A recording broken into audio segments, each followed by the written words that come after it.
crank up back to back. Oh, oh, just like that. I see a dub in my future stats. Oh, I know a place you can go. The doghouse outside my massive abode. It's lovely, it's cushy, and sometimes it's cold. And watch me get this gold. Oh,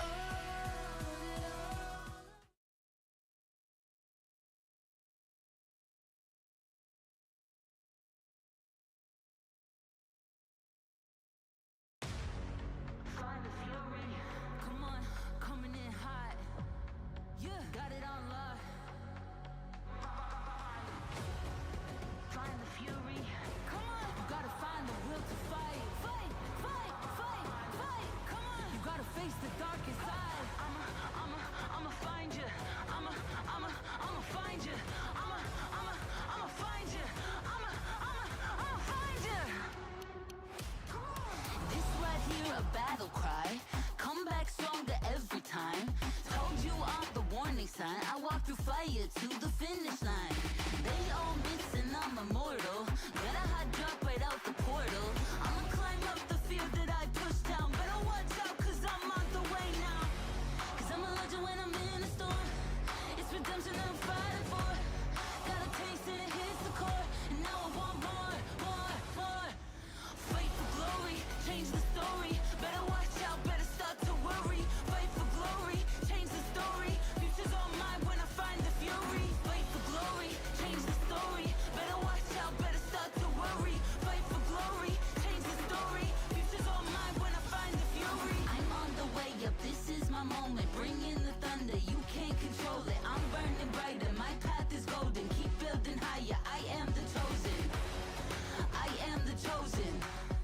I am the chosen. My path is golden. Keep building higher. I am the chosen. Cause I'm a legend when I'm in a storm. It's redemption I'm fighting for. Got a taste and it hits the core. And now I want more. Now I'm on top, got the world at my feet. Put that crown on my head, make you bow in defeat. I'm a champion. I've arrived, I don't stop running back again. Now you feel the force of the beast. From the north to the south to the east to the west. I'm the best. I can feel the fury, put this dog on a leash. Feel the fire on my breath, hear the grind in my teeth. I'm an outlaw, put a target on my back. You can aim for.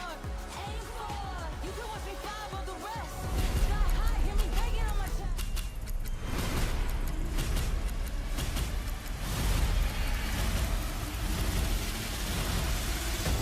No other game's doing it like Fortnite.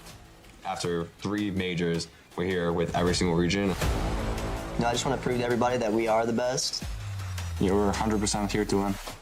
We won first. Yo, what's good, chat? What is this, dude? So I said we're gonna win the back-to-back seasons, and it happened. What is that, bro? I think the top teams were the best they've ever been. Yo, why do you? I think the other competitors are very tough, Holy motivated. shit. In Brazil, there's definitely a bunch of underrated, really good fighters there. I think we're prepared and we're confident. I just think NA's better. I just think it is A mí better. lo que me mueve es ganar y nada más. No hay otra cosa que me interesa en mi vida, así que por lo que vengo es porque quiero ganar y no hay otra Well, no cosa. shit, buddy. 絶対に1位取って帰ります。1位はもらいます。 For my parents. It all comes I down need my to parents to be how I proud play, of me. how he plays, Clicks how they Vino. play. Today we're all just here playing the game. I mean, we're just gonna go out there, have fun. The main thing we're striving for is the trophy.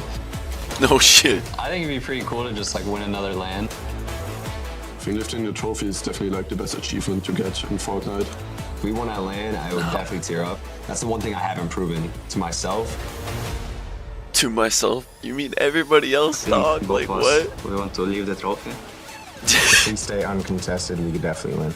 No, The most important really? thing for us is to be confident that we're gonna do good. I really just Like- don't see us losing. Bro, what is? Dude, Peter Von. Fortnite You can't do your hair for Are this, you guys bro. ready? Are you serious? Yeah. Hello and welcome to the 2024 FNCS Global Championship, coming at you guys live from Dickies Arena here Dog. in Fort Worth, Texas. My name is Zeke, and over the next 2 days, we'll be watching peak Fortnite. You guys ever notice how 6 this guy different literally regions represented sounds on like this stage, Courage? battled out for a single title. Global Like Courage champions. could be here, but Man, it has been a year. Build up leading to this very moment in time. And we cannot wait to share in that moment with you all, wherever you're watching from, whether it's here or back home. There's so much to be excited for. Now, something to be very excited for is Kelly is Mini Miner. That's right, your analyst will be talking us through everything. Guys, we've made it. After 3 majors. We're finally here. I have been ready for this moment since we finished up 2023 Globals. I feel like every time we wrap up a LAN, I'm just ready for the next. I now have my collection of LAN pins right here. I am so excited to get these games started, Minnie. I feel like it's flown by as well. I feel like it was only yesterday we were in Copenhagen for the last This year leading up to this event has been absolutely spectacular. And this event always delivers. The Global Championships, Fortnite LANs, Fortnite in-person events, they always deliver. I cannot wait for this weekend. It's going to be so good. That's right. Now that we've been here in person, you know, what have you guys been experiencing? Like getting to meet the players, see them, kind of like, what have you seen?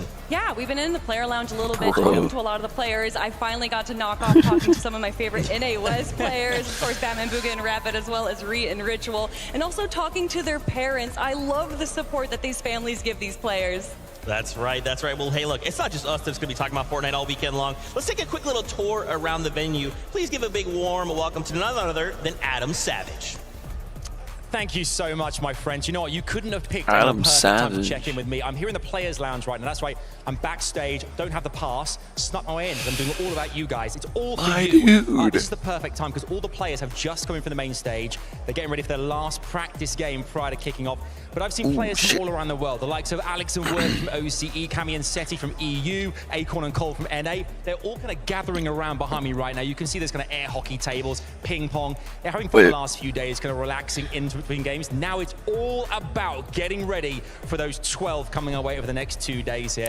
What's up, Kevin? Energy in the air. Everyone's excited. It's gonna be exciting. There's friends, there's family in the wings too. Tons of snacks. I'm gonna dive into those right now. My bad, chat. I wanted to look at the player list. Loads more of us to check in with. Now we're checking in with Vivid and his stunt double, Levin2k.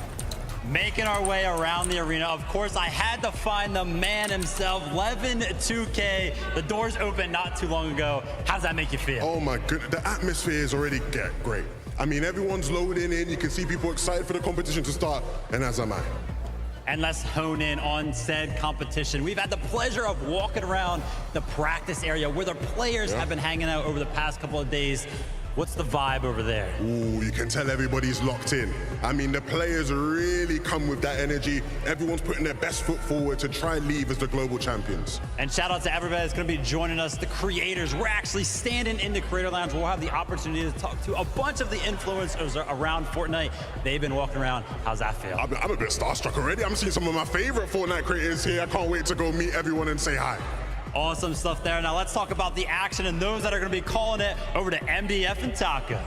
That's right. Thank you so much, Yeah, Vivid. And yes, dude, we are here. I hate these probably have guys. some of the best seats in the house. Shut up. Easily, man. I mean, we get a whole overview of the entire arena, but my favorite part is we're literally right next to the creators. Shut We're up. going to hear plenty of pop-ups, I think, Shut coming up. out of all these respective players, and again, out of all the respective content creators as well. Flexing your But polo in the end, sweater. I think my favorite part about this weekend is you could literally take a hat, throw all 50 Shut duos the- into it, pull one out, and it wouldn't even surprise you if they ended up being our global champions, because that's Dude, that was the talent that we're lamest working shit with I here this ever heard. And the level of prestige, right? We're only just getting a sample of it in the Script- weeks to come as it's we've seen the scripted, it's scrims scripted, it's all happening fake. all throughout in preparation, getting ready for, of course, this global affair that's happening right now. But Zeke, take us through what's coming next.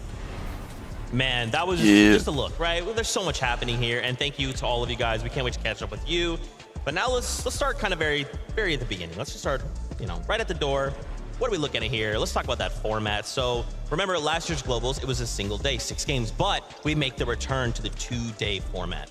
Yeah, this is typically what we see in the FNCS Grand Finals. 2 days, and what we've got added this year is that 1.5 times on day number 2, which really just has these incredible comeback stories. We've seen teams literally in 40th place jump up to the top 5 in day 2. Yeah, the difference as well is there's a bit of a skill gap actually in learning from day 1 performances going into day number 2. We didn't have that at the last year's Global, so if teams are making mistakes in day number 1, maybe they're doing some things right, some things not so right, they're going to learn and adapt to the lobby from day number 1, and the teams that apply themselves the best in that day number 2, they're the ones that find the most success. So I'm interested to see how that affects this weekend. Yeah, and you know what's interesting, on the drop spot, Veno, if you guys Why are they watched, standing? actually talked about that, right? Day 1, their strategies are Why gonna are come they out, standing and then up? day 2, all they have to do is have that opportunity to answer, right? So I can't wait to dive into that more. Let's talk about that prize pool though as well. $400,000 for the duo that walks away in the first place. However, don't forget, everyone makes something for just making it to this stage. Yeah, $200,000 per player for getting first place after 12 games of Fortnite is not a bad chunk of change. I mean, not bad at all. Also, that prestige of winning an FNCS Global Championship, being able to post that on socials. Bro. I am the global champion. Me and my Just Joe, for getting we have done it. Comes 50th, with bro. its own prestige For getting as well. 99th So I think players are place, gonna be fighting I for get that $3 too. grand. There's so much at stake here, right? These players have really poured everything they have to appear here. 6 regions represented. This is peak Fortnite. Yeah, I mean, honestly, just showcasing some of the players that weren't able to qualify into the Grand Finals or Global Championships just showcases how competitive the competition has really been over the last 3 majors. Man, Yeah, I shut mean, up. Teko hit the nail on the head right there. You Shut can up. actually throw all of the teams into a hat, pull one out, and be like, this could be our global champion. There's so much She already talent said on that. display from all different regions. What I love to see as well at these global events, you get to see different strategies from different regions that you haven't seen before. Lots of other interesting things that the different regions are going to bring, and it all comes together on this big stage. That's right. We talked about a prize Oh. money, prestige. Well, there's one more thing the players are fighting for. Like what? My parents died in a fire.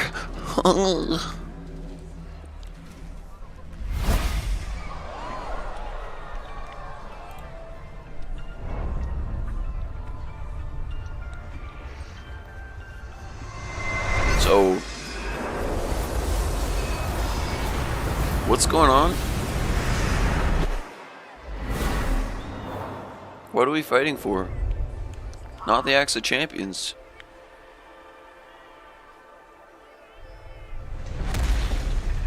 What the hell? What is this, bro? Is this the new Fist of Champions?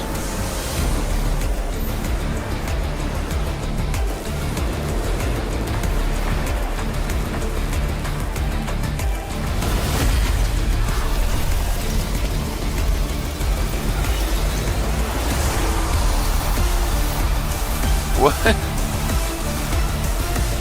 What is this?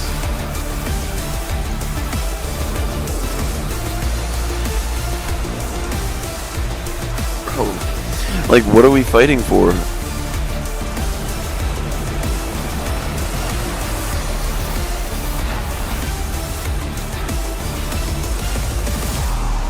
Oh, the trophy. Okay, fine. Fine. Texas! Let the world hear you scream!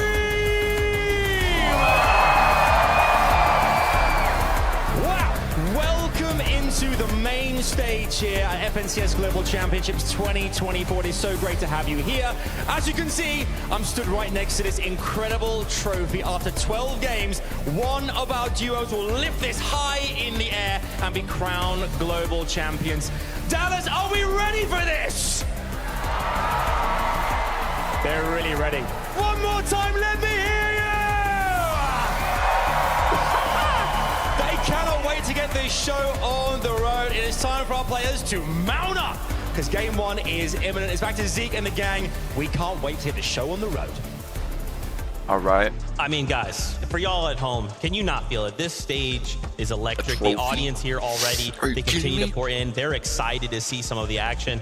So let's kind of talk about what we're going to be seeing here this weekend. They are all here fighting for a title, global champions. There's only been one other duo to do that in Cooper and Miro. So all of these duos have already seen what that looks like. They've seen the prestige that comes with that. And now they're all thinking the same thing. I want that. I mean, what an incredible moment that was last year. And the interview that we got from Miro and Cooper just really resonated with so many people around the world. So many people that want to be on this stage one day. Yeah, it just showed us what it really meant to be a global champion. We hadn't had that before, right? That was our first global champions crowned, and you could tell how much it meant to both of those guys. The interviews you mentioned was absolutely fantastic.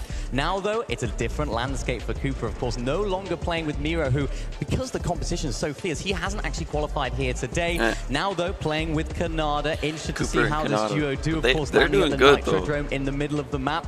I was speaking to Cooper a little bit, and he was like, I'm a little bit nervous we could get landed on. Teeny and Chap could be shaping up to go there, but right now they're in the center of the map. They have a good strategy. They're playing well, and with the experience of Kanada, who hasn't missed an FNCS final, by the way, they should be on for a winner. I mean, as soon as they joined together, they were able to grab that third place spot in Major 2. And even in Major 3, where their main strategy was taken out of the game the day before the Grand Finals, they were still able to clutch up a 14th place. Kanada is one of the smartest IGLs to ever be in Fortnite. And paired up with Cooper, who is one of the most insane in-game players, I cannot wait to see them compete here on this stage. Absolutely disgusting. Hell we just think about them in the year, and it's not just them, right? We've got 50 duos to talk about.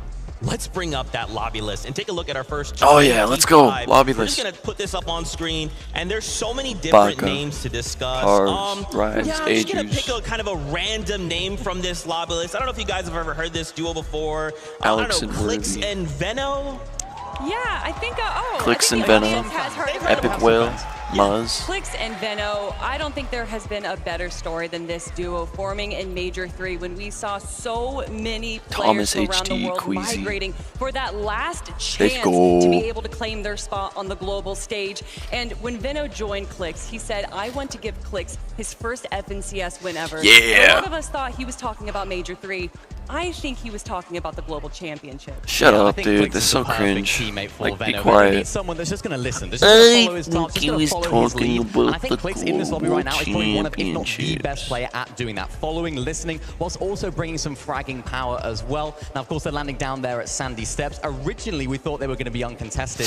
Damo and Resigns actually literally told us on the Dropspot podcast that we actually might be able to land on them. So Clix and Veno may be contested today, which could play into their favor, getting that early Storm Surge damage to then go to that forecast tower, but we're not too sure how that's going to play out because it took us by storm, really. If there is any duo to be able to handle a wrench thrown in their plans, it is this duo right here. We saw how well they performed day 1 in Major 3, then day 2 things change up. They still got 4th place. We look at the most recent Cash Cup finals where Peterbot and Pollo are taking their forecast tower over and over again, and they still get 3rd. This duo cannot be stopped. Yeah, they are absolutely incredible. And I think that is going to be a key element to their success, right? Dude, how can they make what Offspawn? is this? What's that Offspawn situation going to look like? Bruh. Are they going to go for that forecast tower? Because we know that they would like to go down to that south area to try and get it. me a keyboard, it's so valuable as well. In this no mobility meta, knowing where those future zones are, it's a prize worth fighting for. And speaking of Peterbot and Pollo, I'm sorry, I just can't take that seriously, bro. It's like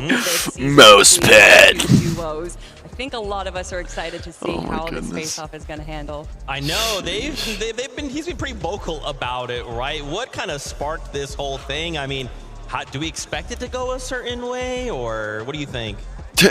Intrigued. I think it's what is his hair, bro? Both teams have very, Why very did similar Peterbot play. look Veno like that, bro? and Peterbot, who play a very, very similar role. They're sort of the IGL fragger. They like to lead. They like to have their teammate in their back pocket, following them at all times, playing hip-to-hip in endgame, whilst also themselves picking up some refreshes and eliminations. Gonna be so crucial, that forecast tower fight, though, because that's like 2 Titan teams, 2 big names that already have a little bit of history that are going head-to-head. I mean, that's really where we're going to be focusing in on. I don't know. I'm sure there's plenty of people that can pinpoint the exact moment, but I just remember Peterbot chasing Clix into the water very, very far, and that might have been where really the big rivalry started there. But honestly, it's because they're 2 of the best teams, both in North America. They want to claim that spot as the best in the world, so why wouldn't there be a rivalry? That's right, and I mean, you got to think and be excited for Clix and Veno, right? You heard the audience here absolutely cheering their name, and the fact that, Veno recently got picked up by Exit. This is a big weekend for the duo. Can you maybe tap into maybe what they're feeling? How are these guys looking? Ooh, Clix and Veno, how they're feeling right now. I think, you know, obviously being contested kind of last minute might be a little bit nerve-wracking, but again, this is Veno, who is one of the most experienced players in the world. He got second place at the Invitational. He's a multi-FNCS winner. If he What's up, Pedro? pressure, it's him. And Clix hasn't won an FNCS yet. I know a lot of people in this building, particularly the crowd over there, they were screaming his name. They wanted to see him. I think they'll be vying What's for up, him to get G-Man? his first FNCS title. He will as well. And I think, to be honest, there's no better partner than Veno to take him to Dog, that crown. why is Veno it has 40 won all. minutes He's done left, so dude? well Like, in just online, start! FNCSs at the Invitational, he had a really, I don't good care what you're tournament talking. as well. I wanna All see the way somebody down to play the last game. Fortnite. He is just a serial winner, right, Veno? He knows what he's doing. And as long as Clix can play well, as long as Veno can lead well, I'm expecting big things from these guys. Oh, yeah. You're talking Oh, yeah. about the Mhm. face-off there. I mean, Peterbot has ridiculous Oh, yeah. aim, but there was a Bloom battle Ridiculous that happened in the aim. most recent Cash Cup with Veno and Peterbot. and Cash Peterbot Cup. on top. Interesting. Oh, Guess what, interesting. Flying fans? Oh. We actually have Adam Savage, who is standing by with Clix. Dude, that's not the and real Adam Peterbot. Savage, though. He's not the Mythbuster. am That's not the right now next Mythbuster to Adam Nick Camille and Savage. Clix, as you can see. Ooh, fellas, just for a shit. second, put down the Peterbot, pickaxes. you Just look relax like for a second, okay? like This rivalry, just what? we've got two Like, great look- competitors here, eager look to at this- get out there on the main stage. Clix, I come to you first, dude. It's been Look it's been at a this road to kid, get bro. here. You Like, know, looking what strong. is that? How are you feeling going into this global championships? Everyone out there screaming your name. This must feel like $1 million.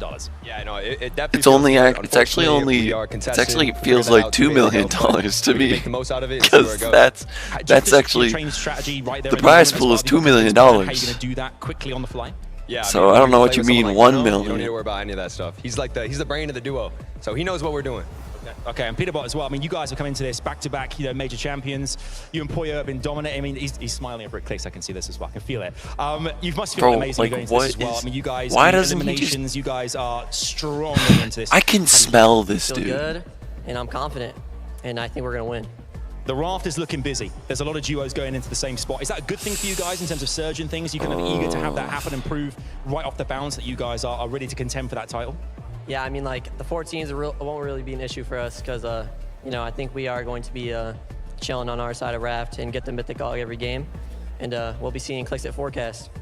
Will you be going to Forecast? That's the big question. Is that what's going to happen? Clix, what can you give us in terms of insight from you guys? I mean, he's gonna die off spawn, so there's only gonna be one team at Forecast. That's me, us. So, And I want to ask you guys as well. I think you're Triple Con, brother, so I don't know if you're going to make it off spawn as well. I want to ask you guys as well, fighting talk prior to going This into is- this. I'm going to ask you both, keep it clean, going into this. Oh what do you want to my say to Clix? goodness, What do you want bro, to say like- to this competitor across the way? I mean, This kid is he knows who I so. am, and he knows He's he's good gonna, at the lose game, off but spawn. like, And if he does make it off do spawn, some push-ups, dog. then we'll be at the Forecast ready. Do some push-ups Clix, right coming now. to you as well. Anything you want to say to this? Here, this have fine this chap steak. on the right-hand side? Like, I mean, he's new dude. to this game. He's only been playing for what? Shut 2 the years? fuck up, bro. OG like me, 6 years in, competing in almost every tournament. Are you already know how it's serious? gonna be. Don't even say it. Don't even say it. The FNCS wins, and you have 0, and you've been playing for an extra couple years. I mean, Clix, Damn. instead of that. That's you know, harsh. when you're at the Bro, top, if you don't stuff like, happens that you nah, don't bro, want to shut happen. the Like fuck shooting out up. of vending. Get out of here, dog. I've got one last thing as well before going back to the desk. Okay, is it true? Can you confirm right now that next year we're going to see Clix and Peterbot teaming up side by side? No. Yeah, it's gonna happen. Damn! It's gonna What? happen. That's the new duo. That's the new duo. Bro, you come in here say shut up the first thing, dog. Like, are you kidding me, You heard it right dog? there, the exclusive together, Peterbot and Clix. We're going to see it. You don't even know me, bro. Thank you, Adam, for asking the question we all had on our minds. Thank you so much from that. Yeah, you can already tell this rivalry is building, and we kind of talked about Clix and Veno. Let's talk about the other side, right? Peterbot and Poyo. These guys have just had a phenomenal year. Starting it off. Why are you with spelling second dog, place in D-O-G, Major bro? 1, And then first place You in don't know- Major you 2, don't and even then know what you're back-to-back saying. First place in Major 3. Absolutely incredible. They were the first NA team to do that since Booga at late Chapter 2, early Chapter 3. We're right? chilling. They are doing things that we haven't seen for a very, very long W. time. And I mean, the way that they're doing it as well, each and every season, they seem to put themselves in the best drop spot on the map. Bro. The best medallion, want the best weapons as well. I mean, look at that. Major number 2, they have the dash medallion. Major number 3, they have the shield medallion, by far the best medallion on the map. Bro, Now, I'm again, literally today, live landing at streaming. the I know Raft, exactly they are what I'm triple, doing maybe here. I'm double watching contested by a couple of other FNCS. teams. And this medallion, the reveal medallion, is so, so good. It just reveals all players around you. And for a team that's elimination heavy like these guys, W keying the lobby, it's going to be so, so vital for them if they can make it off spawn. I'm having a good time. If you're not, you don't have to be You're here. arrogant in that moment there. Seem pretty Literally negative, everyone else that's though. landing on the raft is landing on the opposite side. Peterbot and Poyo do have that southeast side by themselves, getting that mythic, getting the coin as well, and then they Who do you think's gonna immediately, win? within 90 seconds, rotate to the launch pad and go for that forecast tower. And also, to say that they won Major 2, the Season 2 run that they had, is putting it lightly. They literally won every single Cash Cup final, as well as one of those Cash Cups getting Like, who do you 6 think- out of 6 victory royales. It has never been done before. Let's and go. we That's a may never W, see it bro. again. Yeah, I mean, 4 these likes, guys that's a are W. absolutely incredible. I'm expecting big things from them. They condition the lobby. I feel a like lot as Peterbot's well, sort of probably really gonna win. free. That's what they do. They don't It's like gonna, anyone fighting or because it's gonna be nobody a likes major to fight upset them. and They're not a like team that is gonna be fighting somebody everyone else. because they don't want to come to them. They have to go and I don't search think for those Clicks is fights. gonna win. And that's why I think that reveal medallion is gonna be so, so beneficial for them because they can just find anyone lurking in different situations. They're not gonna get snuck up. Like, back on the top, why are you saying bro has 4 likes, dog? Like, it seems like they have a solid strategy so far, and clearly a lot of he has confidence hacks. as well. And we're talking about Peterbot a Yeah. lot, but Poyo also deserves so much praise. You think A so? lot of the times we think, Oh, Peterbot's yeah, the driver, 100%. But we'll see Poyo with more eliminations, more times than not. He works so well with Peterbot. Yeah, there's no just way like he you can were be saying, that. Clicks is the perfect support There's of no Venom. way. It's Like, the same his thing aim, with bro. Poyo to Peterbot. You see You love these that these breakdown. clips, Now, bro. we've talked about a few duels. He's Let's locking bring in back through up that walls. lobby list. Let's take a look at the next 25 duels we'll be seeing compete here on this weekend. Once again, reminder, 6 regions. We went through 3 different majors,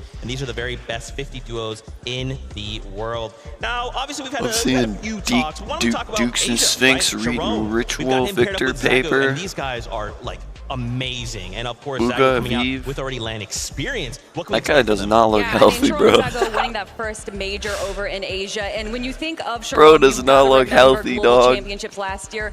Peterbot, that's what I'm saying. Peterbot looks so unhealthy, dog. He looks. Oh my. But they got 5th place, beating out some of the biggest teams from NA and EU. Yeah, that was really, really impressive. And I mean, Zagu himself, he's the only player in Asia to have made the Invitational and last year's Globals. And of course, now he's here today as well. He's a very interesting player to watch because he's always coming up with new strategies, with items and things that other players aren't doing. He's always doing something a little bit different Yeah, with the 'cause he's items. dumb. So he's always a great player to watch. Very big brain player as well. He's going to be leading this duo. Jerome's going to be carrying those, the more frags, the eliminations. I mean, both of them will be doing that well themselves. Yeah, I play but Fortnite. I think this is a duo we've got to keep our eyes on. because Might they get have champion so this much talent. season. That's right. Okay, let's go on over to Brazil. I don't know if you guys ever heard I'm like of King and 56% Phaser. Not a big deal. elite. They're pretty small duo over here, but you know, these guys are just so fantastic. What do we expect these guys to bring to this stage? I mean, Nice. King, we remember him all the way back from World Cup, and they have Nice. so much confidence, really well deserved. And then they tried to take that confidence over to EU. Unfortunately, didn't place that well in Major 1, but then went back into Cammy Brazil for Seti. Major 2, and then Major 1 reclaiming Nice, their dude. spot as the kings of Yeah, I'm Brazil. just- Yeah, and in that Major 1 in EU, they didn't I do played great 0 in the grand builds finals, since but it they came made out, it and then there. I That was the switched most to important thing, builds getting like that extra to practice. I think they would've last liked to have done a season. little bit better when it came to the grand I finals. switched They back, seemed to and I switch was like, tops a lot. They because I relied a played lot on since season solo 4, but I clutches never during really that time as built, well, so you know. hopefully they would have learned But now I'm from trying to that, get better. bringing that experience So now we're to the elite. table. And I mean, this is a We've duo been now elite that I every think season. could be last minute contested by another team, so it's not something that they were expecting. They're going to have to adapt on the fly. And if we're talking about solo clutches, we have to talk about what we saw King absolutely doing in the player lounge over Yeah. the last few days. 1v1ing some of the biggest names of Bro, like, Leno, who cares? Flixie, Yeah. Peterbot, and winning every I want single to one. see them actually play, They're bro. Like, looking good. And we are drawing closer and closer to starting these games. We wanted to talk closer about and closer, dog. Contested 35 situation, Grand minutes. Glacier. We've got Nathan, we've got CZB on one side. On the other side, Herman and Cal Gamer. Oh, Being maybe contested. should I Is this play a POI? game Is this before we? spot big enough to split? Are I haven't we warmed up fight at break all. out? What do you guys think? I definitely think we're going to be seeing some frustrating fights going on. Grand Glacier isn't necessarily the best place to fight off spawn, but when you have someone like Haman and Cal Gamer, the aura that they bring to the competition, and that aura is well deserved because in the last 5 majors, they have won 4 of them. And that one that they didn't win, it was 2nd place. Second place, it's just, yeah, it's crazy what they're able to do over there in Middle East. These guys are literally the kings of Middle East. Cal Gamer's the aura king of Middle East as well. He seems to just... Should I find the play a top spot, game, Nobody or- wants to contest him, but over here now, Grand Glacier, Nah. CZB and Nathan, they've been... Yo, making it my the Indian entire brother. They've been doing very well from there as well, and their results, their improvement has been noticeable. Neutral, all the way Yo, through to there's no Major way, Three, where, bro. of course, they Like, these guys are gonna do so qualified good. today. You can just I think that tell. experience is going to be really, really useful for No. Cal Gamer hasn't really had that much experience here at Grand Glacier. We got so I actually don't a think win he's in the gonna be as FNCS prepared Cup. for this off-spawn fight. But again, CZB and Nathan, they're not necessarily used to being contested at this drop spot. So although they know it very well, they know the ins and out, which we've seen be very, very However, positive we previous did times horribly in in the first 3 games, so we only got 200 points. We would have qualified, very, but very long time. Although we have seen CZB and Nathan actually take down Vico and Flixie during the most recent major, Yeah. and they're really great fighters when But everything yeah. does go in their favor. But come on, and Cal Gamer have the two out of did the get a top win. 5, they share 2 FNCS spots of the most Cup, eliminations so it's not like of the that entire serious. season But we of got a this win FNCS, in an so FNCS couple Cup, fighters in their own right as well. and then yeah. I mean, we're just trying to drill a point home here. This is 6 regions, the No. very best of those regions, all coming No, I together think on a single stage. I'm I mean, gonna how do you honestly manage, like. right? All right, let's be serious real quick. Don't buy the FNCS pickaxe. You don't deserve it, okay? You guys don't deserve it. I don't deserve it. Nobody deserves it. You didn't win FNCS. I'm not buying it. That's all I'm saying. I know it's for sale. Now it's lost its value completely. So, like, buy it. For all means, buy it. It's not my choice, but that's why I'm not buying it. Because I know if I hold that thing in my hands, it won't make me feel any better. Because it's not supposed to be in my hands, dog. Like, that's not mine. It's not, like, I didn't win, dog. If I win, I better get a cooler pickaxe, though. It's to win it all, right? To bring home this title of FNCS Global Champions. What have you guys been able to kind of like glean from just hanging out with them this weekend, kind of watching their play? I mean, going from Major 3, getting that first place spot right there, and that was the first time that we saw them paired up as a duo this season. And they Like, didn't take a single take it just of looks Storm so and awkward, that just dude. showcases how prepared they are. This- and a lot of that this is has to what do I'm- is with where they're landing in Reckless Railways. They do Like, like to that's go for fine. that forecast tower, of course. So knowing exactly where the zone is going to pull definitely helps you not take any storm surge. Yeah, and if you know about Peterbot and Polio, you'll know a lot about this team in terms of the way that they like to fight, right? This is a very, very elimination-heavy duo. Vico had the most low-ground eliminations of anyone in any region in the entire chapter, so very, very elimination-heavy in the end game. And of course, even going for that forecast tower, nobody wanted to fight them for in Major number 3. They had that forecast tower for themselves in pretty much every game, except for the time when it didn't spawn. When it didn't spawn, Should I get a new they just keyboard went and to the mouse next and door like a forecast bigger tower, mouse pad? brought the team off there and said, we're having this one as well. But I don't think it's going to be that easy for them this time. Bryson Bolter there. That is right. Bryson Bolt over in NA East, or NA Central, I should be saying. They were able to take that away from Reet and Ritual, who were originally landing over in Reckless Railways. And Reet and Ritual, who have been landing there all year, were like, nope, we're not going to go up against Vico and Flixie. We're going to move our drop $200. spot. Bryson Bolt's a Damn. relatively underrated team. We keep saying that they're kind of the underdogs, but honestly, they have had a great, consistent year this year. And going for that forecast tower, they're definitely going to make Vico and Flixie work for it. And that's scary, right? We kind of talk about these contested situations, those forecasts we heard from Venom and Clicks. Now we're talking about these guys. How many duos are going to look to just claim this? This is so vital to some duos' playstyle. Because of who is going for those forecast towers, I honestly don't think too many people are going to be fighting for them. I mean, it's worth it, though. If you're a team that is maybe not doing so good after day number 1, day number 2, you can clutch up with that. As I mentioned earlier, it's a no mobility meta. People don't have mobility. Maybe you have the underworld dashes, but Really? Lobby doesn't have them. So being able to know where those zones are in advance Wait. allows you to position yourself in a good position. No especially when you have jetpacks. that early storm surge damage. So that's the reason why all of these Yeah, no teams are jetpacks. really going for Dude, these this is forecast gonna be towers insane. and This is making gonna be it a like key element OG of their Fortnite strategy. right If here. you have it, you No literally have an jetpacks, no advantage over claws. 90% of Just the the skulls. Also, Vico and Flixie, although there might be players going for that forecast tower, they, in the early game, they don't really go for the eliminations. They're just going to go for the tag, so they'll never put themselves too much at risk of getting eliminated.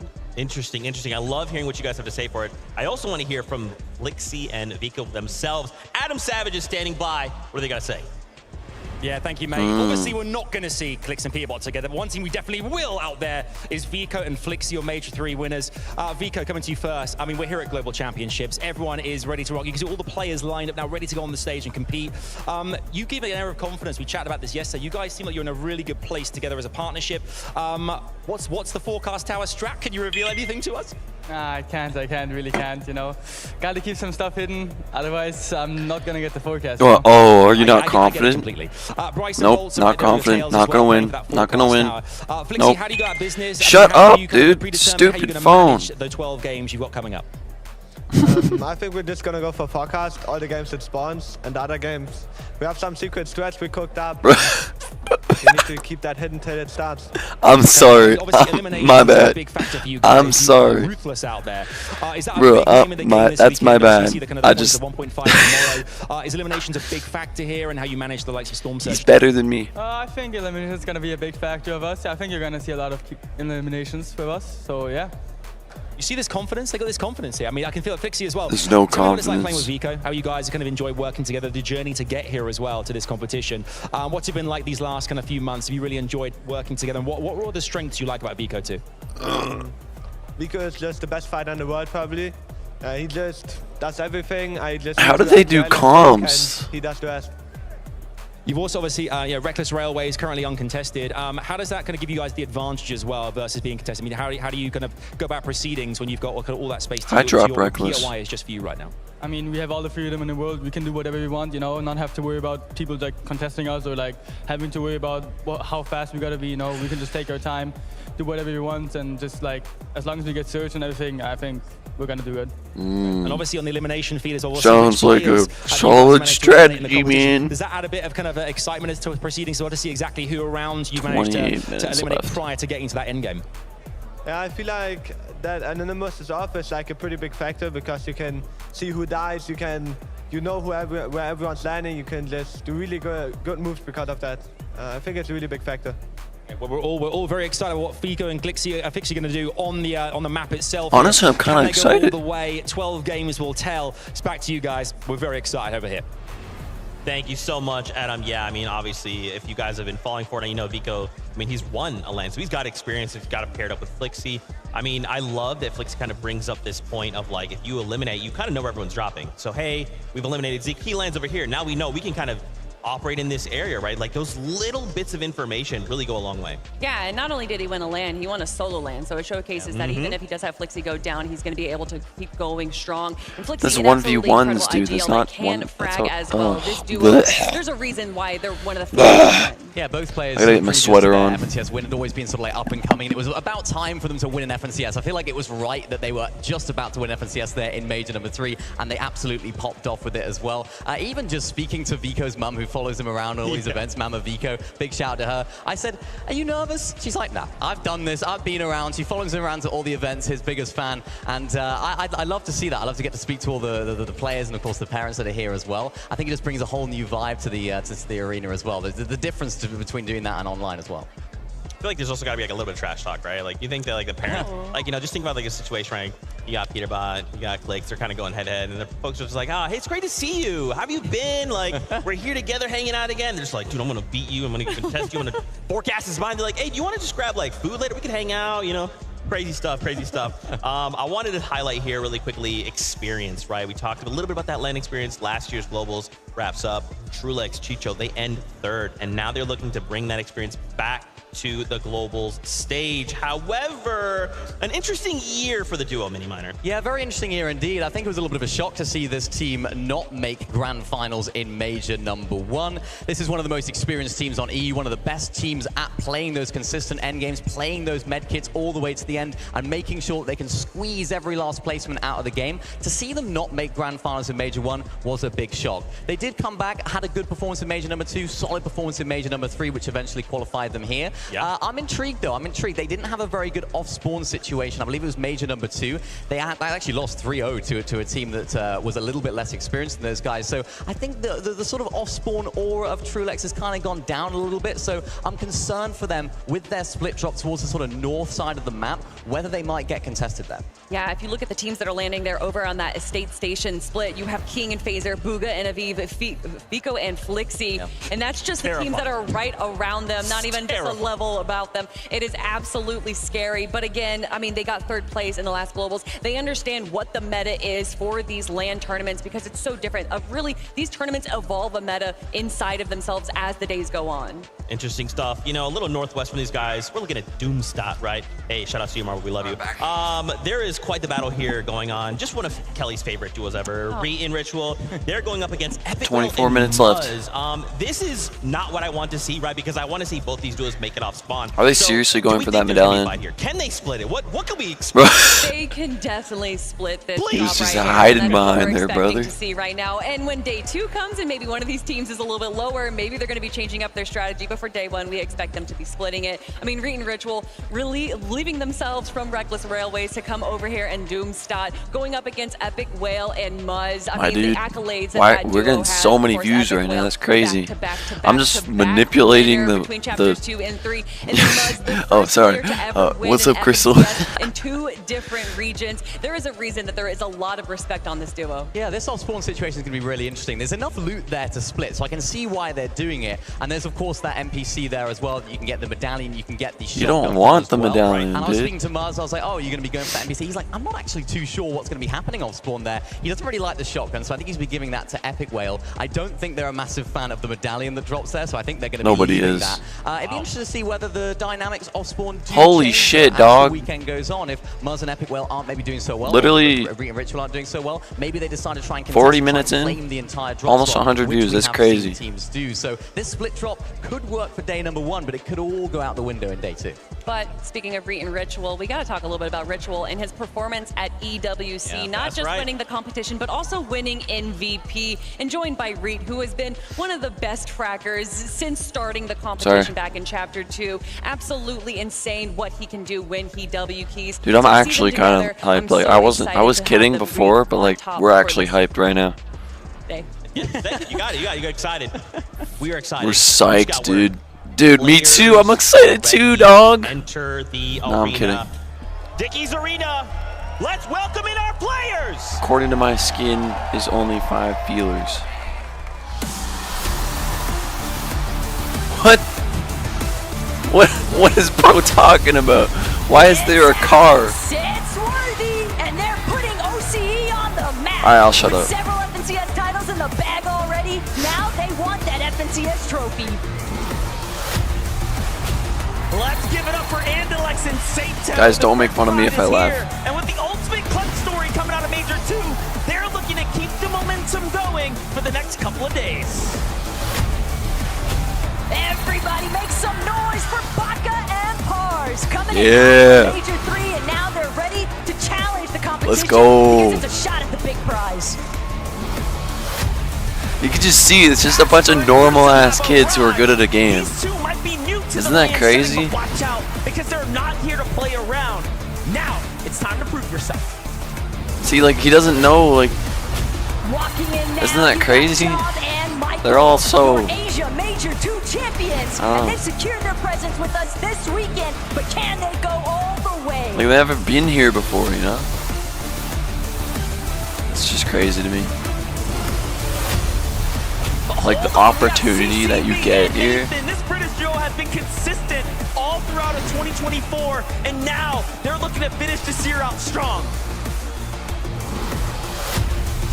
Like, imagine, dude, if I was as good as, if I was good enough to be here, it wouldn't be as much as a surprise that, like, if I was good enough to be there and just, like, easily got everything, it'd be, like, still cool, but All the way to the biggest stage in the world, and now we have to make some room. like, those kids are just the most normal dudes ever. They're like 15, bro. That's crazy. Here to take it to the next level. It's none other than Booga and David. These players have proven themselves time and time again. However, Bro, this weekend who's screaming, dog? the global stage.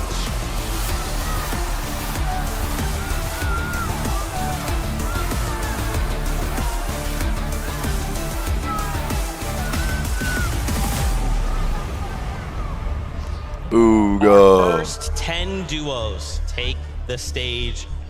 The crowd went wild. I wanted to For highlight Booga. 2 duos in particular here. Starting off Alex and Worthy. Nah. We love these guys. Anytime Well, yeah, we run into but, them like, in the venue, they've been excited to see us. We've been excited They went crazy to see for them. Bugha. What can we expect from these guys? I mean, I love these guys. So wholesome, so great to talk to. All right, Always give happy you a little bit of birthday, insight on Malcolm. What they're thinking, how they're feeling going into the competition. I hope Don't that they're look gonna at do the well, right? camera, Of course, they though. did move to NA for that major number 3. Get a little bit of extra practice after winning major number 1. Dude, to qualify who's them here. screaming, They made it to dog? the grand finals, which is really, really great. They got that extra practice. Oh they my. went all the way. In that grand finals, they had a mostly uncontested restored reels, and they didn't have a great performance. They placed 38th. I'm sure they would have wanted to do better, but because now that they've had that experience of landing there, Kelly, I hope they can use that when they're contested by Malibu and Mustache today.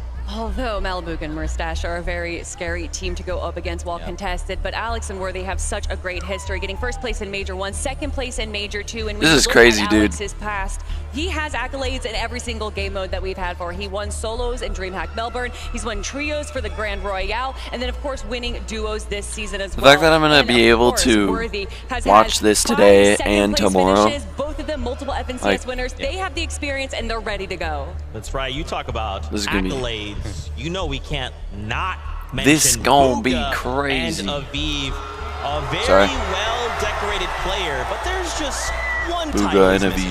Aviv. I mean, he is the world champ, but is he the global champ? I guess technically not. But what he is one of the longest standing top competitors that we have ever seen. Not only winning World Cup all the way back in 2019, but going to the back-to-back-to-back FNCS champs between chapters 2 and 3. I mean, the word I love to use to describe Bugha is longevity. He's done it for so long. He's been at the top of his game for so long. He's won it all. Solos, duos, trios, he has done it. But as you mentioned, Zeke, yet to win a global championship. And I think this is going to be a really good chance for them to do so. Landing at Doom's Courtyard, so much loot there as We well. want Even a little bit of Bugha. an opportunity for them to rotate out of that courtyard area. What to do get you a mean little bit by of those that? Storm Surge tags towards the castle. So interested to see what they can do this weekend. That's right. Sorry, well, that guys. was a look at our first 10. Let's bring in the next 10. Woo!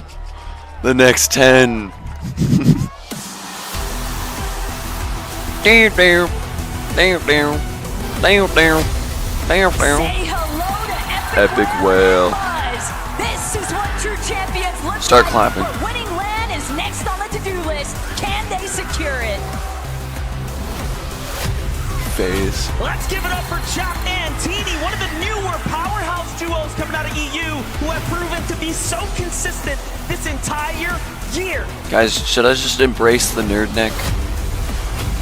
It's Rise, it's Yuma, top players of the Asia region now here on the global stage and ready to Let's prove to go. the world that they're Let's also top go. players in this lobby. This guy looks sick, dude. Look at that dude. He looks so epic, bro. His hair is good. Holy shit, dog. Might just cheer for them. I'm not gonna lie. They can go now. From the land down under to Nath and Tinka. Dude, OCE that's is gotta be firmly racist. everybody, and winning Major 2 was just The line more down fun. under.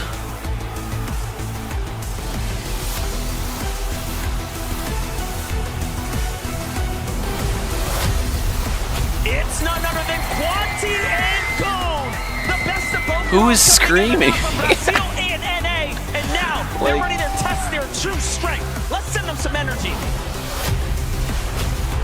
Bienvenido, Clone and Kramsu. The KPI boys moved to the Middle East for Major 3, but they didn't That was just take really over, bright. they took Holy over. crap. Why is he taking the L? It's double trouble. We got Reet and Ritual. One of our favorites are now officially in the building, and they are here to Oh, this is see the guy that what was they hiding. can do on the global stage. Straight out of Germany, it's Reason and Badil. The big stage is not a problem for these two, as they are the definition of confidence. Up next, we got Lucrative and Purple Hippo.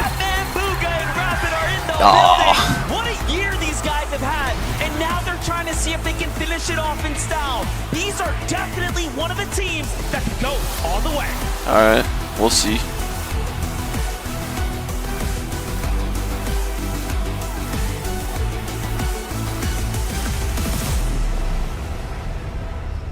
That was just our first 20 duos, man. We still have 30 more to go. What? Let's take a moment here.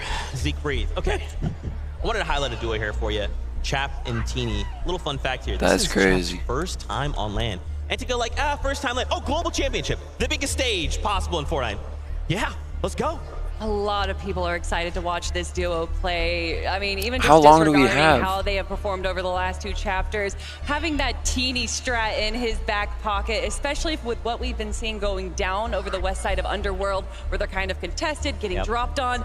I think a teeny strat might be coming out over the next 2 days. Yeah, I mean, you mentioned it, Zeke. Chap's first global championships. It was also his first grand finals only in Major 2 of this year. That major, they placed second. Major number 3 also qualified. They also placed second. So it seems like Chap is just immune to any pressure. And here today, I'm interested to see what are they going to do. You know, is Chap able to handle the pressure? He's done very well. Yo, he's sponsored by Mentos, dog. Big question mark. Where are these guys going to land? Everywhere. Everywhere. They could land a different spot every single game. We haven't, we have seen that before. It's not something we're strangers to, but I think for Teeny and Chap, they're going to be looking at maybe what they know best, maybe drop spots they've landed at before. That's why I think Cooper might be a little bit concerned that they might be landing over towards that Nitro ground. Terrifying stuff. And as we go from one Bugha, we must talk about the other, Batman Bugha specifically, and Rapid. I mean, they just had an unbelievable... This guy was always faceless, so I never really knew what he looked going all the like. way back to Global Championships last year, where they have only played together for 1 major, and then going into their globals for the first time on LAN and getting 14th place. The guy on the left? Really put a lot of eyes on them. Batman now, the Bugha? start of this year, not the best, but the evolution that we have seen, Is Mini, that Batman is just Bugha? incredible. These are 2 of my favorite Is that players Batman competing Bugha? today. Yeah, I mean, when they came 14 in the globals, they were even triple contested as well. So it just adds to the skill and the ability of these guys. I mean, they're absolutely incredible. They actually moved from sort of high ping at the beginning of the year to low ping to 0 ping, and it's worked wonders for them. They've been able to get unleashed all of their talent. That is just going crazy right now. Is this Batman I'm Bugha? interested to see what they're going to do off spawn. Though, of course, landing at Grimgate, they have all of those. Which one is stashes Batman there as Bugha? well. Interested to see if they can use those in the end. Tell me! Save them a little bit. Are they contested? Are they not? We're not too sure. It says uncontested right now, but of course things can change. Yeah, I don't know these things, man. They think that there might be an OCE team potentially landing on them, but again, that drop map can only tell us so much. It's really the first game where we'll find out. And what do they have to do, right? If that does happen, you know, they're going in with a strategy where we're uncontested. Suddenly, there's Hell a here. yeah. What do we do? I mean, it's Batman Bugha and Rapid. They're going to be able to handle Guys, it so join well. my They already did Discord. really well You'll be being entered to contested win a globals giveaway last year. when we They are hit incredible 2,500 duos, subs. And honestly, regardless of what situation they're in, they always come out on top. At watching them on the end game where they typically Join stick my to the low and middle Discord, ground, but they're so subscribe. observant. They're able When to we hit tell when the 2,500 high subs, ground we're is doing a theirs to $200 take. They are giveaway so strong. It to almost one of feels the like they Discord could members. potentially win in Major 3, Yeah. getting 2nd place. But of course, when Peter Von Pollo's there, it's hard to really break through those guys. Yeah, really hard. I mean, even in that major number 3, they placed second. They only played 11 games in that major, which just makes it even more impressive. These guys are so good. That's right. Fortnite fam, I think you guys want to meet some more players, right? So make some noise for the next 10 duos. Next 10 duos.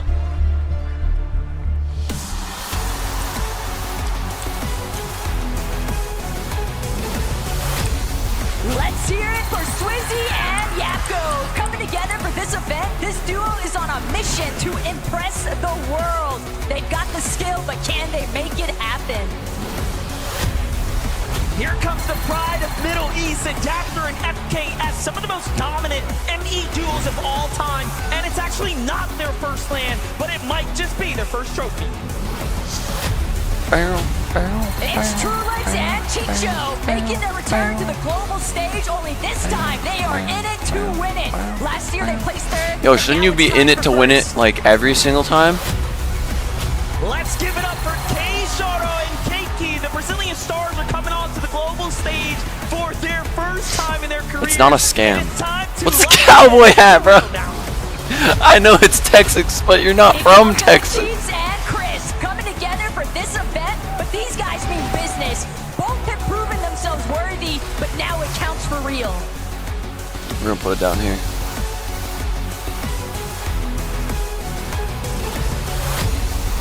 Put your hands together for Huddy and Kovacs. Everyone loves a good underdog story, and these guys have shown up on the last EU major. The real question is, can they find that momentum? Coming in hot, it's going to be Dukes and Sphinx. Dukes and Championship material Sphinx. right here. But this weekend is not going to be easy for anybody. All the way from Japan, it's Bobby and Larpex. This duo has managed to pull together so many top placements, and now they are here to lock it in for the region.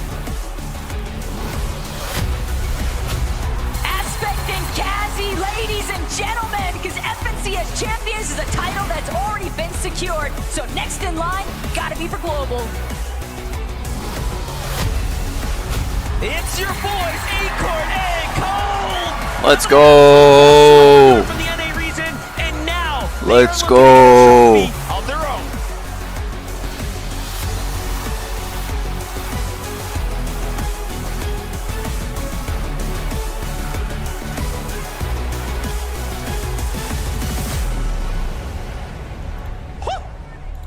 You guys feel that? You feel that No, cold front in the arena suddenly? Didn't I feel mean, it. Come on. I'm sorry. Come on, man. That's the first 30. And we just started, right? We just said, I- like, hey, I did not feel launch that. battle bus. Let's get into game. I'd be like, yeah, no, this is a global championship lobby. There's still 20 duos to discuss. Really quick, though. Acorn and Cold. I mean, these guys are just so crazy consistent. Guys, did you feel it? I didn't feel It's been a anything. good year for them. It's been a good 2 years for them. They have not placed below 6 over the last 6 I didn't majors. feel In anything. the Global Championships last year, they claimed 7th place. Yeah, and that was even while splitting a drop No. spot in the middle of the map there as well. So that just makes things even more impressive. That's actually quite reflective of what their off-spawn situation is today. Landing down there at Brutal Beachhead with Andalex Hold and up. Sato. It's going to be interesting how the off-spawn battle. Dude! Andalex and Sato might dip out in some of the games. They I might try might- and split the drop. I know the might Acorn be a Cold want that. They want genius. to try and claim as much of that loot as possible. Right. And I think because Cold is just so good, even if they don't get that much loot in mid-game, Acorn will just go like, oh, Cold, just go over there, eliminate those guys, get me that loot, and we can act like the off-spawn didn't even happen. So I think that's going to be a key element. I might be a element to their genius. success. Yeah, there's a I reason that people might- say that Cold is one of the best players in the world, and by winning the Global Championships today, he would solidify that spot, joined by Acorn, who is one of the best IGLs in the world. This duo is here. They want to do better than last year. They don't want that 7th place. They want that trophy. That's right. Now on the I topic think of they do, consistency, yeah. I let's think bounce they back do. on I over to think they want OCE that aspect trophy. and Kazi as well. Representation. These I guys think they are want that looking trophy, to kick guys. off the competition with a bang. 2nd, 3rd, and 1st over the last 3 majors, respectively. One of the most consistent duos that we have seen all year. And of course, their drop spot is a bit of a question mark. Yeah, but what's really impressive about those 3 majors is they landed at a different drop spot in every single one of them. So you mentioned 2nd, 3rd, 1st. They did that from a different drop spot every single time. Now this weekend, they've What's your marked guys' the drop raft, spot? Right? I don't know if they're going to be landing there. So many people have asked Mine, questions. Reckless- Are they really Reckless gonna be landing Fairway. there? Nobody really knows where exactly they're going to be landing. It's a bit of an enigma at the moment. We don't know. But I think this is a team that can cope under the pressure of a new drop spot. We've seen it throughout this whole year, and they've been by far the dominant team on OCE. So let's see if they can bring this here. If you had to pick a spot, where do you think they might go? Are we just saying, like, if it was Raft's like pretty safe, or you're like, you might have somewhere else in mind? I think, due to some rumors, that they might be landing over in Grim Gate, a very powerful POI that's currently uncontested No, by but Batman it's Booga not. and Rapid. There's But no the Raft more is huge. They have a lot shotgun. of loot. There is a possibility of splitting it, maybe, Yeah. maybe not. I mean, we'll see. I think if I was them, it would be looking at teams that maybe haven't performed that well off spawn this year, trying to land on them, taking advantage of that. One Guys, of those 2 teams, minutes. Cami and There's Sensi 1 haven't minute had till the first best year game. off spawn at 1 that minute, Cami guys. Swiss area. Currently, they are uncontested as well, so maybe that could be an avenue that they could discuss or explore. So I'm interested to see what happens there. Maybe they could do a whole teeny thing as well and just land all over the map. 1 Maybe minute. different games. Who knows? Oh, you guys got me hyped right now. I'm also hyped, though, to bring in our next 10 duos. Let's bring them out. Oh, I shouldn't have done that.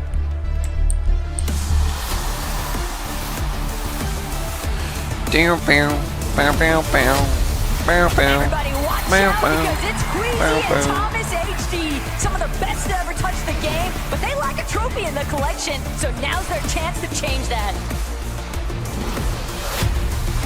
Put your hands together for Kyoto and Yeah. They have been one of the most consistent duos coming out of the Asian region this year, and now they're looking to bring that energy to this stage.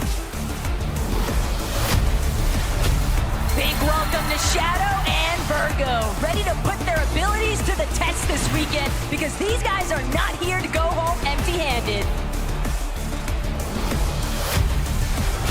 It's Gears and Shari, everyone, just making it across the line in Major 3. Now they're here to lock it in and make up for that because they will be hungry for the victory and the trophy. Sure.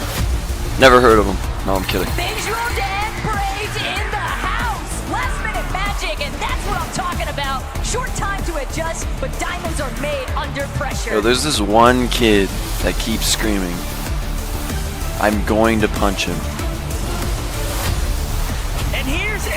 lose and rise. Experience is often the key at these types of events, and these guys do not lack it at all. They have to put in work this These guys are good. to see how far it can take them. Give it up for Janice and Pixie. This is what you get from mixing experience and talent. Coming together for Major 3 paid off big time, and now they're prepared to take it all the way. Coming in hot is Ed and Persa, always on top of the leaderboards in Brazil, and now they even took that championship at Major 2. Can they get another?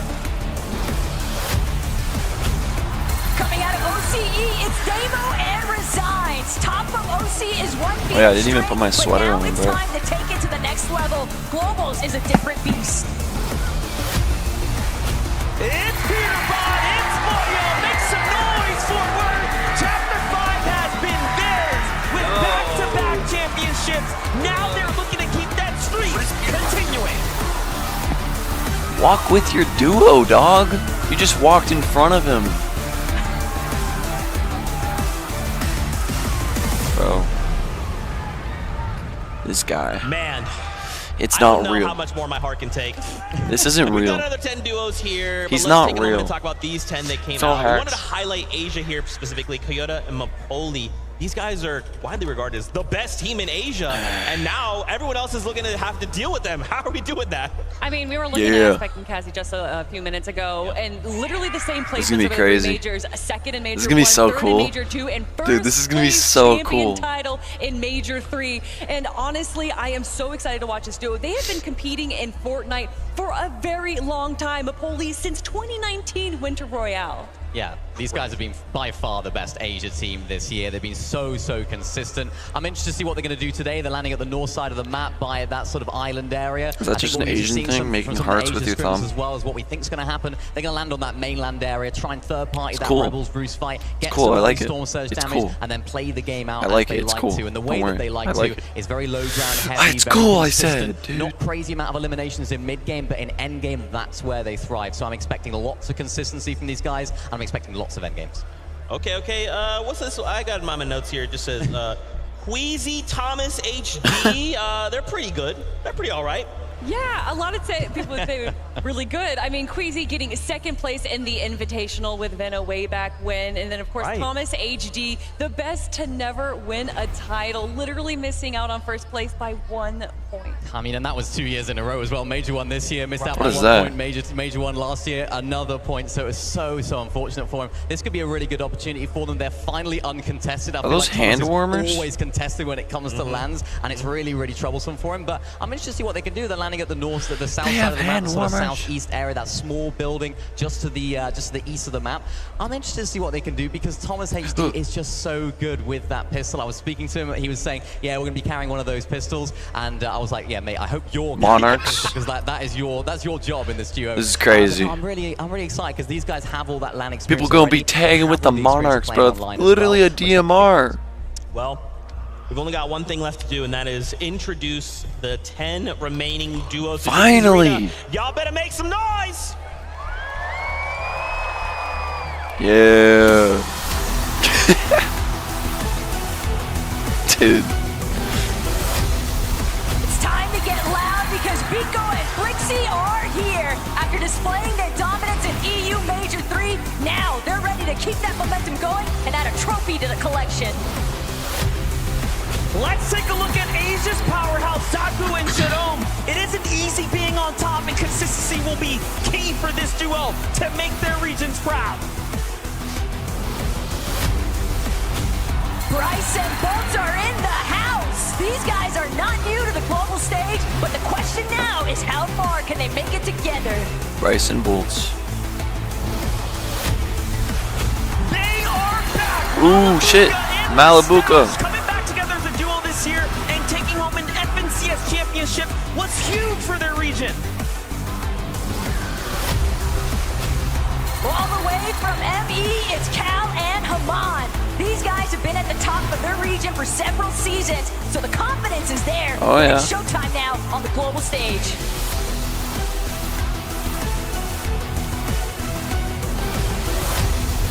Let's welcome Paper and Victor. V. Dude, let's go. Major 3 and Let's Major go. 3 to the biggest stage of the world. Let's go! Okay, that's cringe. It's showtime. It's the Kings of South America, King Nah. and Baszler. They started the year in EU. I'm honestly kind of hyped for Victor. Championship, ready to pop You know what? You know who this is. It's Yeah! Kanata and Cooper, bro. Okay, Kanata and Cooper, Victor, and what's his name? Dude, that's I'm Clix and Vino. Cammy and Seti. I don't know. Last year, now it's time for redemption. Okay, I'll be right back. It's not an option. But wait, let's give it up for Clix and Vino! This is what happens when you combine the best of NA and EU. This is a powerhouse team. They have one thing on their mind, and that's success.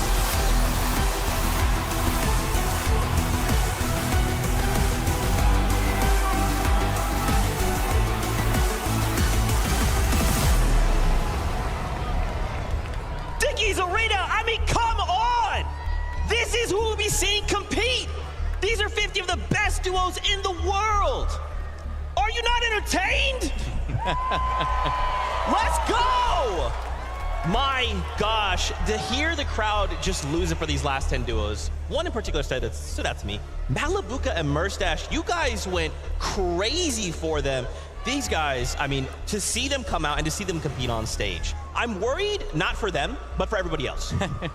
I mean, one of the longest lasting duos. We've seen them compete together since Chapter 2, and then they did break up for Chapter 4, but they knew that they were the duo to be together. Right. Bringing it back together in Chapter 5, and then getting that first place in Major 1. Yeah, it's so good for these guys. They've had a really solid year overall. First, 6th, and 4th. I feel like it's kind of gone under the radar a little bit because they are so good. I'm expecting big things from this duo. I was speaking to Merstash as well. Of course, they're landing at that restored reels there. I said, Merstash, you a little bit concerned about being contested? He said, actually, I feel like we're better off being contested by Alex and Worthy there at restored reels. I feel like they feel like they can finish the fight quickly. They can get those Storm Surge tags early. And then when it comes to late game, they've kind of evolved their strategy a lot compared to that Chapter 3 Malabuka and Merstash that we saw. That sort of season, that sort of chapter, they were going for loads of pre-edits. They were going for loads of eliminations in the end game. It seems like they toned that down a little bit. I mean, in fact, they're actually doing half the amount of pre-edits in end game as they were all the way back in Chapter 3. So it seems like they're playing a little bit more calmly, a little bit more carefully, but of course, if they make it off spawn, they need to make the games count. That is kind of crazy. Something else is crazy. What was it? Zeke. Invitational champions Cammy and Seti looking to make a return to this stage. I mean, if we got an invitational little title, we got a champion, a global championship title, that'd be kind of insane. I mean, they're already regarded as the land goats. Yep. As you said, winning the Invitational, getting 2nd place at the Global Championships last year. And although they may not have had the best major last major, this season is looking so good for them. Absolutely. They love the low mobility meta. They had an incredible drop spot on the middle of the map. What are those PCs, bro? Those things look sick. Yeah, it's a really, really nice meta for them. It's a really nice situation for them. They're like as I said earlier, as I briefcases. hinted at, my only slight concern for them is if someone decides to land on them off spawn. They haven't necessarily had the best time off spawn. They had a good Major 3. It was 3rd in that, or Major 2, I should say, 3rd in that major. But in the other majors, they haven't quite had the same success. They've only won 20% of their off spawn fights in those 2 majors. So intrigued as to what's going to happen there. I don't know if they're going to get contested. We're not too sure yet, but please do not count these guys out, because when it comes to the big stage, when it comes to the bright lights, when it comes to in-person events and low mobility metas, these guys always have some great strats cooking. So no matter what they've done this year, throw that out the window. It's time. Their time is now. And we've already seen them evolve over this season. We know them to be low ground kings, but over the Cash Cups, they actually won 2 victory royales from the high ground. It just shows how diverse this duo is, how prepared they are, and I'm wondering if they can do it again. Okay, and we kind of got to look there at Seti.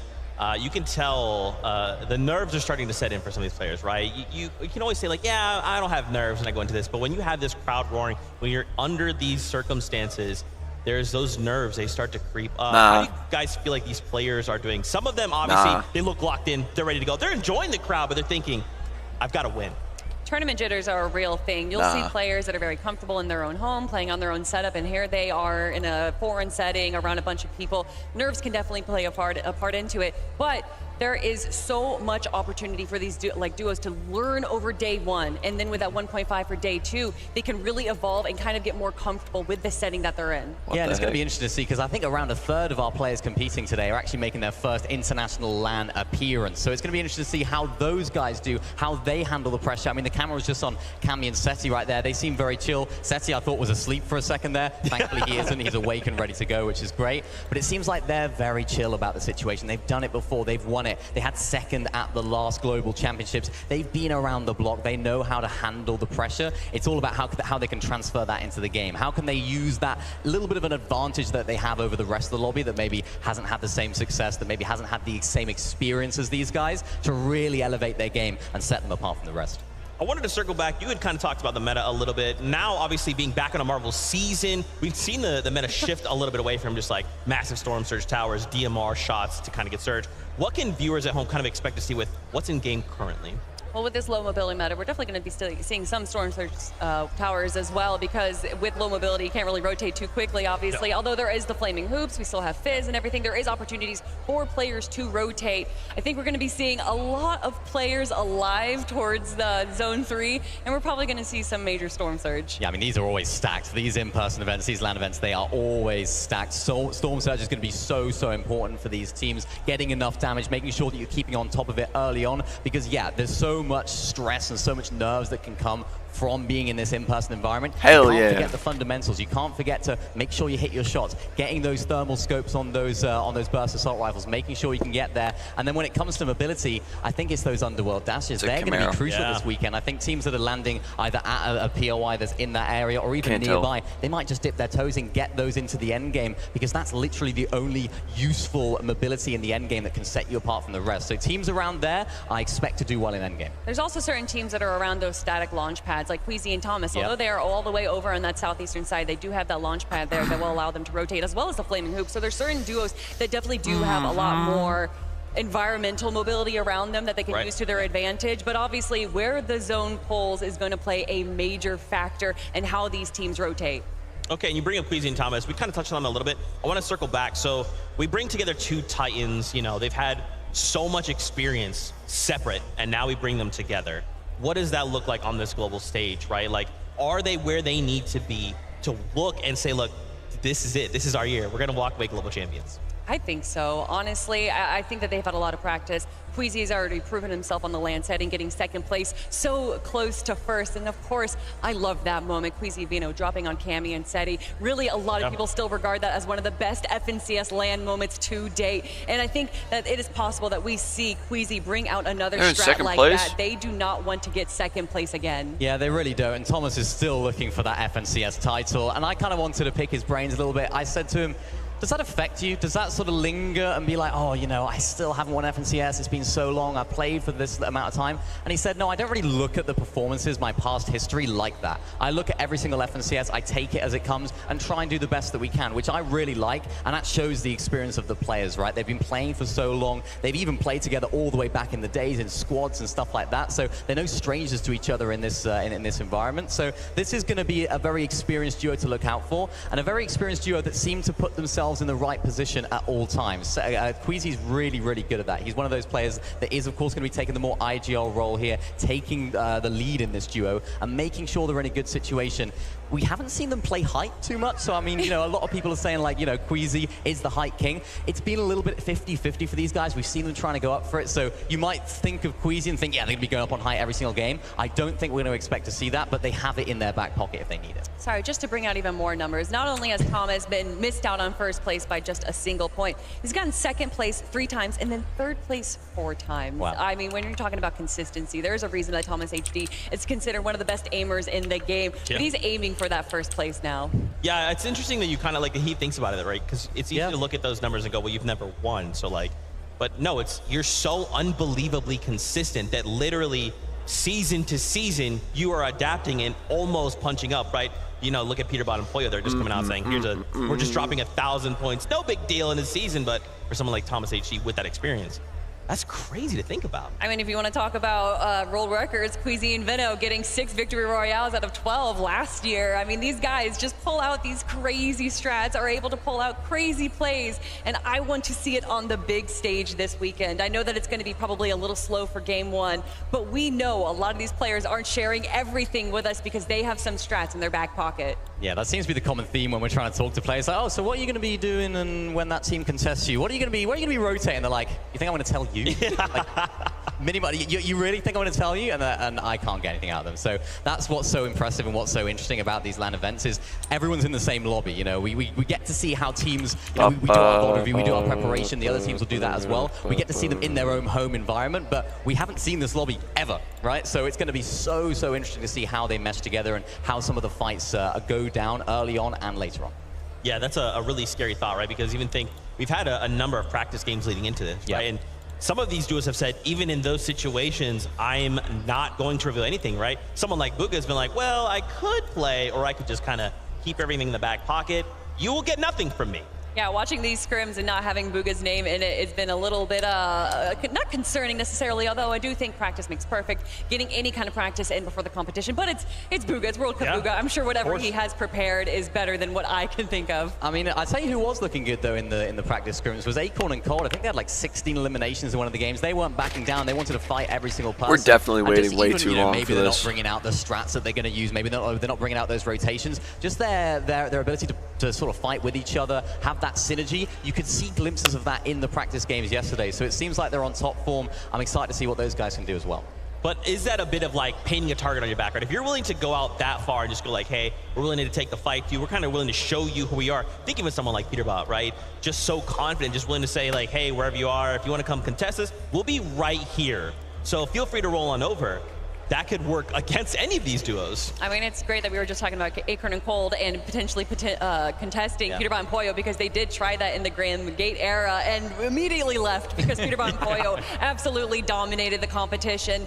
And I mean, this duo right here, guys, Peterbot this is and Pollo, important there is a reason information. that they have just been so consistent. They have conditioned the lobby, like we said. Yep. There was a moment during Major 2 where they were splitting height by zone 10. I don't even understand how that's possible, how you can hold height from 2 different positions, just beaming down the rest of the lobby below. No one was even looking up. I think players, though, are going to be looking up today. Yeah, She I mean, seems pretty statistically, excited they've held for height this. for the longest amount of time out of any duo this chapter. So I expect to see those guys up on height. And to your point, Zeke, about how their confidence goes into this, I think they feed off of that so much. I think Peterbot has that aura about him where he wants to feel like he is the best player in this lobby. Nobody comes close. And I think the way that he talks about himself, the way he carries himself, I think really aids his gameplay. You can see that when he's walking out. He's just like, yeah, I belong here. I belong on the big stage. We've had second, first this year. This is our time. And I think that just plays into it. Some people will crumble under that pressure, but Peterbot's got so much experience now at winning. I think he believes in himself, and having that undisputed, undeniable belief in yourself is so vital when you get to guys, just okay, AIDS, you kind of said something that piqued my interest. We're talking about high ground, right? Yeah. Maybe there's people that are tuning in, they're like, okay, you've said high ground, I don't know what that means. High ground, low ground. Maybe break this down a little bit for us, because I don't know, like you guys that follow, you know, there's a lot of high ground teams. And there's only one high ground. So how can we expect that to kind of unfold, especially like if we're all looking at high ground going, okay, are you going up, I'm going up, and then we're all thinking the same thing. We're looking for that perfect time. Well, obviously, by having the high ground, you just have such better angles, better visuals of the rest of the lobby. And there's a lot of that Start goes the game. into kind of controlling high ground. Some teams nuance. take it a little too early. They use those mats. And then when they see these high ground teams kind of switch to wood builds, well, that's when teams are going to try and chop them out, try and steal high ground from them. So it's almost a little risky to take high ground a little too early because you're going to use those mats. But with it being a low mobility meta, stealing height is going to be a lot harder. Yeah, it is. And I think that's where those underworld dashes are really going to come into play. Pop of Fizz, get the underworld dashes, save them to the end game. I think that's teams actually that land in that sort of area can definitely take height. And as you mentioned, it's a low, no mobility meta, so a structured height take is more what I expect to see here. When we have mobility in the game, we had various different mobility across the last few seasons and chapters. You can literally just look up and say, I don't think they're too confident up there. Let's just dash our way up and we're on height. So I think now we're going to see teams like Cammy and Seti that have taken height in the past, previously known as a low ground team, then sort of evolve their play style to take height when they need to. They're very structured at that. They're very good at it. They know how to get to that front side of zone and then make sure that they can claim height. So it's not necessarily you're going to be a high ground team or a low ground team. For some of these teams like Cammy and Seti, they have it all. Yeah, and then speaking of teams that like to take high, Clix and Veno. Clix, when he was playing What Epic is he- Whale or Epic Whale, he was taking high ground way too early, around zone 9, and then on constantly getting chopped out. But joined by Veno, who has reined him in just a little bit. They did such a good job during Major 3, controlling high ground, especially in day 1. Okay, yeah. Let's circle back. Clix and Veno. Let's take a moment, right? Let's give them a moment to kind of talk about this duo. How are they performing? You've touched on it a little bit. Can you maybe break down just a little more for me? What has Veno brought to Clix, right? We've seen Clix kind of pair up with a few different duos, and then obviously we had Queasy and Veno for so long. Yeah. And then you're suddenly like, okay, wait, Veno, you're leaving EU to go compete on NA. You're already used to competing in EU, and now we're going to change all of that What's the up, difference, and you're gonna man? put someone Like, Clix? seriously. Are you crazy? It's honestly, we've It's already the talked same about game. how well paired it is. It's honestly looking almost like a trio competition where you have the IGL, you have the Fragger, and then you have the support player. Yep. But you just mesh IGL and Fragger together, and that's Veno. And Clix plays the perfect support. Watching them play in Major 3 was like watching a dance. Constantly in Veno's shadow, Clix was ready to prepare for him. And watching some of these plays that they made in the end game, where Clix would shoot towards a box, the team would get distracted in one direction, and then Veno would quickly rotate into the back and 1v2 them. It was so exciting to watch them play. They had their strategy down to a pat, but even when a wrench was thrown into that, they were able to evolve, they were able to adjust, and I think even though they might potentially be contested here today, I don't think that's going to throw them off their game too much. Yeah, well, remember, Major number 3, their debut season, they were looking strong to win the entire Major. I think it was the last 3 games where things didn't quite go too well for them. I think for Veno, he didn't have a very good start in terms of EU's performance with Tayson. He, of course, played Major 1 and Major 2 with Tayson. You imagine this is like a Titan duo. I mean, you can see on the screen right now, he is ready and raring to go. He's been in this situation before, but as I was saying, he was playing with Tayson, didn't quite work out. He's looking at other options in EU and thought, well, not really any players that sort of suit me here. This is not, I don't want to be going into Major 3 not 100% comfortable. And I think that's why we saw him move over to NA. And as I mentioned earlier, Clix is just the perfect teammate. At the beginning of their sort of journey together, things were a little bit rough.